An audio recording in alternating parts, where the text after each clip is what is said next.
जय हिंद दोस्तों, स्वागत है आपका। आज के जेटेट क्लास में हम लोग देखेंगे बाल विकास से पूछे गए प्रश्नों को। तो आज का टॉपिक है बाल केंद्रित शिक्षा व प्रगतिशील शिक्षा से पूछे गए 30 महत्वपूर्ण सवालों को देखेंगे। यह टॉपिक हमारे सिलेबस में, झारखंड टेट के सिलेबस में दिया हुआ है, ठीक है। तो इसको आज हम लोग कवर करेंगे। तो चलिए स्टार्ट करते हैं।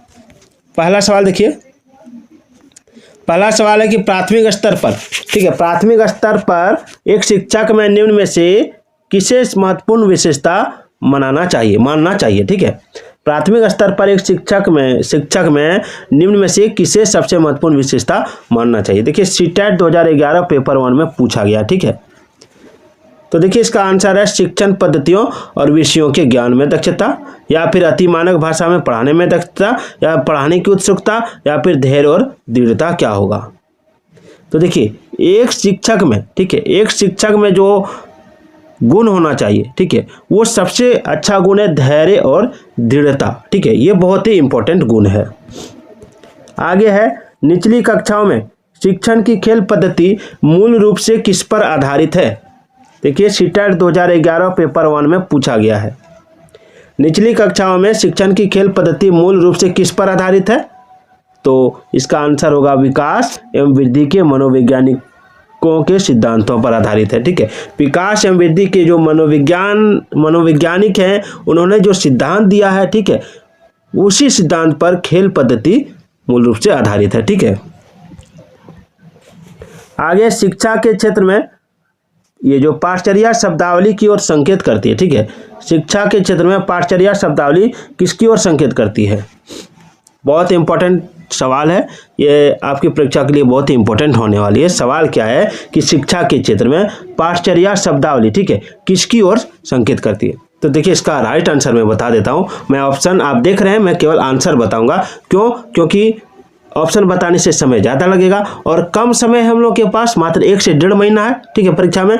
तो उसकी तैयारी के लिए हमें समय को बचा के केवल आंसर को जानना है, ठीक है। ये जो सवाल है ये सीटेट 2011 पेपर 1 में पूछा गया था। मैं आपको बता दूं कि सीटेट का 70% सिलेबस आपका जेटेट से मिलता है। मैंने सिलेबस पहले दिखाया भी है, सिलेबस के ऊपर वीडियो भी बनाया है, आपको मैं डिस्क्रिप्शन में लिंक डाल दूंगा, आप देख लीजिएगा, ठीक है।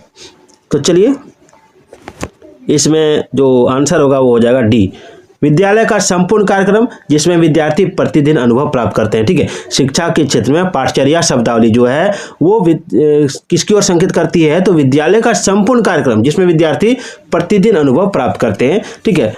सारा कार्यक्रम, विद्यालय में प्रेयर हो गया, विद्यालय में पढ़ाई हो गया, स्पोकन क्लास हो गया, ठीक है, मैथ की क्लास हो गया, या फिर खेल हो गया, या फिर जो स्किल, नया स्किल सिखाया जा रहा है, सारा जो पाठचर्या के अंतर्गत आता है, ठीक है। तो चलिए आगे देखते हैं। आगे है एक शिक्षक को अपने विद्यार्थियों की क्षमताओं को समझने का प्रयास करना चाहिए। एक शिक्षक है, ठीक है, उसको क्या करना चाहिए, अपना जो विद्यार्थी है उसके पास जो क्षमता है उसको पहले समझिए, ठीक है। फिर उसमें जो जब आप समझिएगा, ठीक है, तो उसके अनुसार इनमें से कौन सा ऐसा क्षेत्र है जो इस उद्देश्य के साथ संबंध है। सवाल को देखिए, एक शिक्षक है, वो अपने विद्यार्थियों की क्षमताओं को समझने का प्रयास कर रहा है। अब कह रहा है कि कौन सा क्षेत्र इस उद्देश्य के साथ संबंध है। तो देखिए इसका जो राइट आंसर है वो बड़ा ही इंपॉर्टेंट है, उसको ध्यान में रखिएगा, ठीक है। वो है आपका शिक्षा मनोविज्ञान।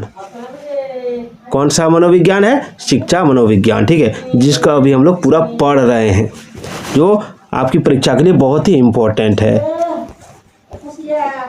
चलिए अगला है निम्नलिखित में से कौन सा समझ के लिए शिक्षण को प्रदर्शित नहीं करता।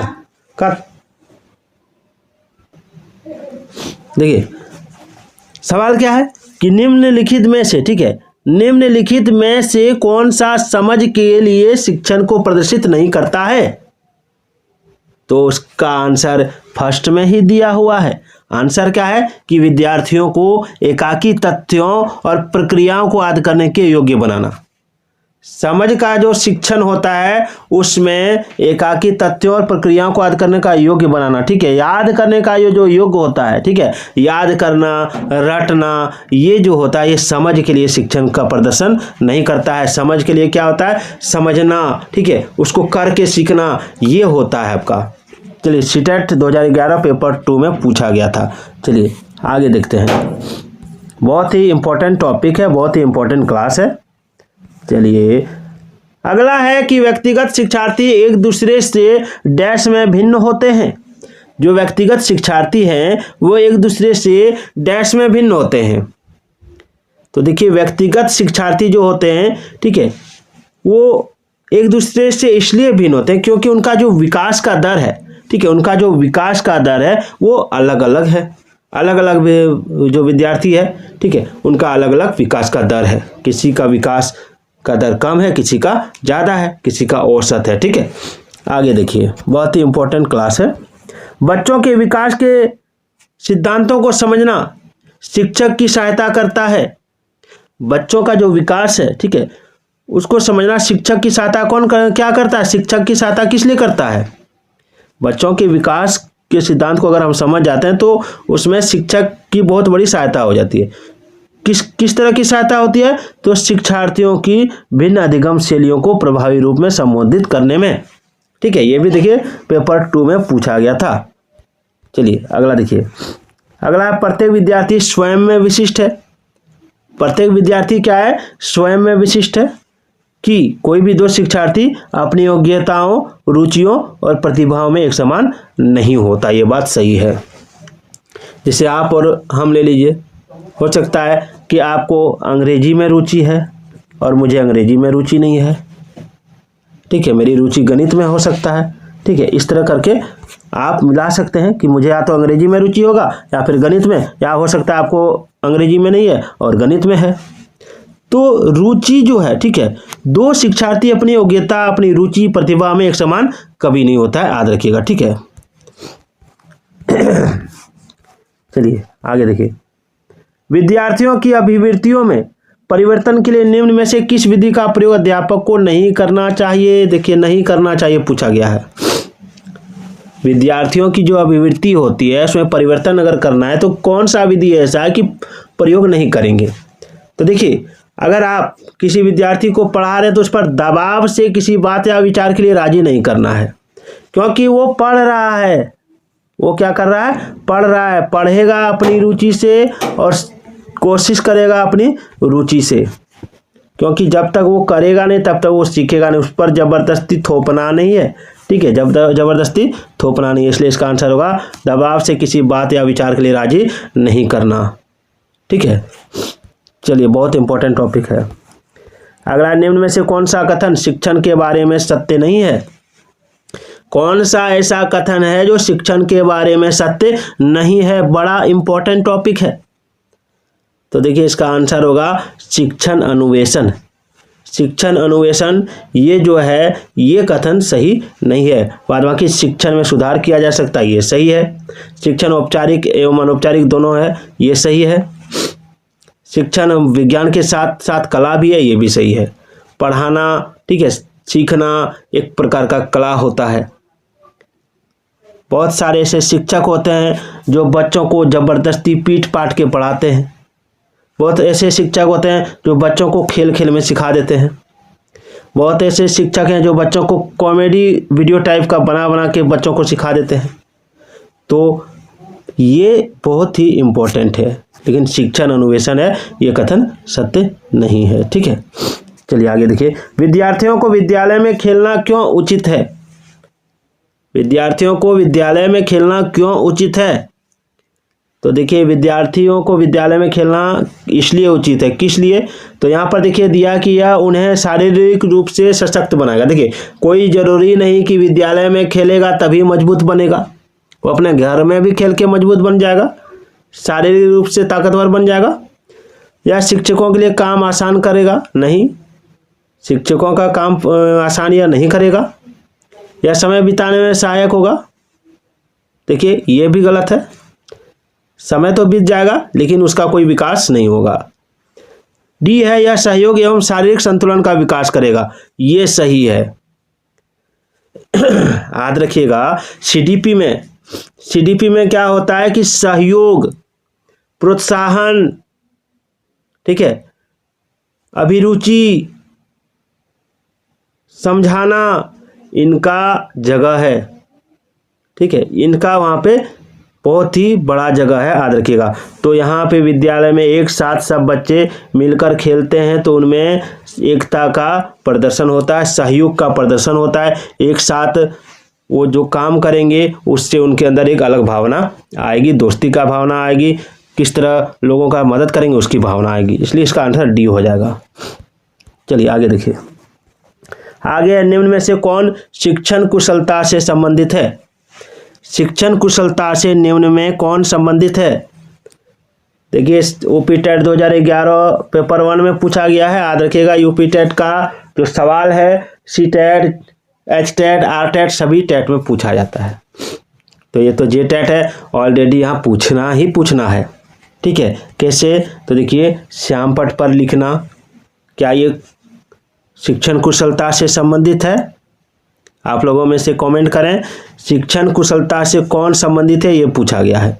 श्याम पट पर लिखना हाँ, प्रश्नों को हल करना हाँ, प्रश्न पूछना हाँ, यानी आंसर हो जाएगा इनमें से सभी।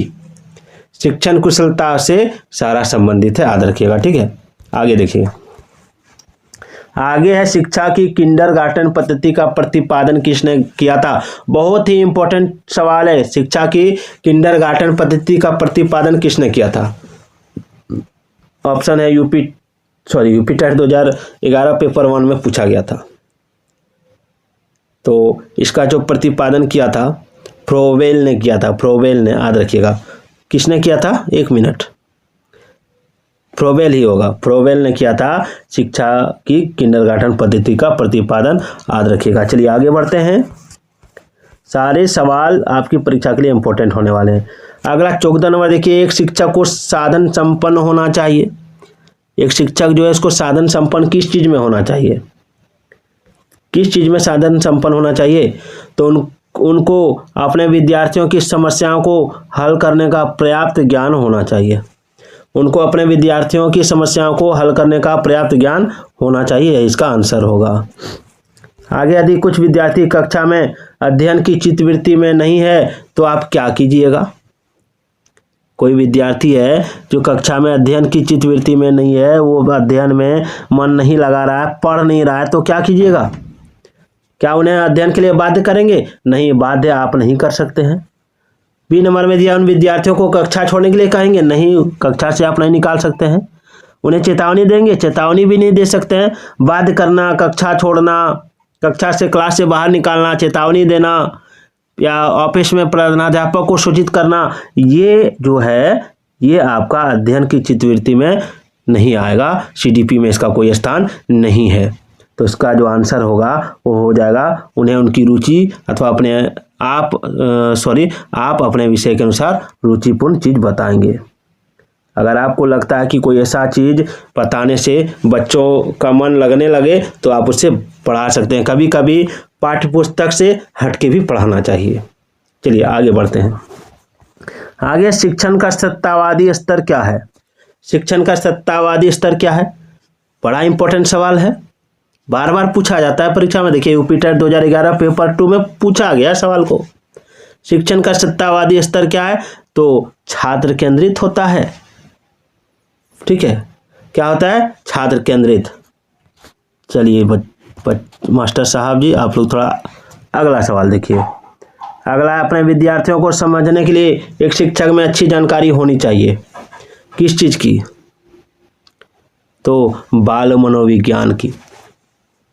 आपके अंदर अगर बाल मनोविज्ञान की जानकारी है, ठीक है, बाल विकास को पढ़े हैं, सीडीपी के नियमों को जानते हैं, तो विद्यार्थी को आप आराम से समझ पाइएगा। इसलिए हर टेट की परीक्षा में सीडीपी का सवाल दिया जाता है।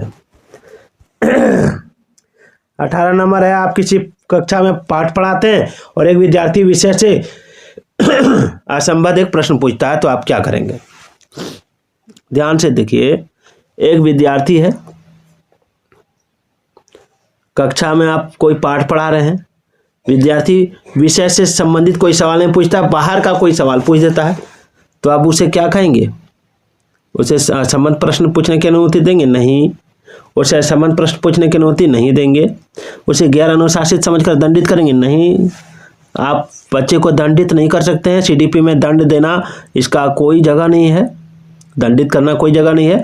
हाँ, आप क्या कर सकते हैं, अगर आपको नहीं पता है या फिर उनको बाद में आंसर देना चाहते हैं तो बोलिए कि क्लास खत्म होने दो, उसके बाद मैं आपको आंसर दूंगा, यानी कक्षा के बाद प्रश्न का उत्तर देंगे, इसका ये आंसर होगा। अब बुनियादी स्तर का मातृभाषा में शिक्षण देना बेहतर है, क्यों? इसका आंसर आप लोग कमेंट कीजिएगा। ठीक है, थोड़ा सा आज सर दर्द है इसलिए मैं 30 सवाल नहीं पढ़ा पाऊंगा, तो इसके लिए सॉरी। अभी 19 सवाल मैंने बताया, अगले वीडियो में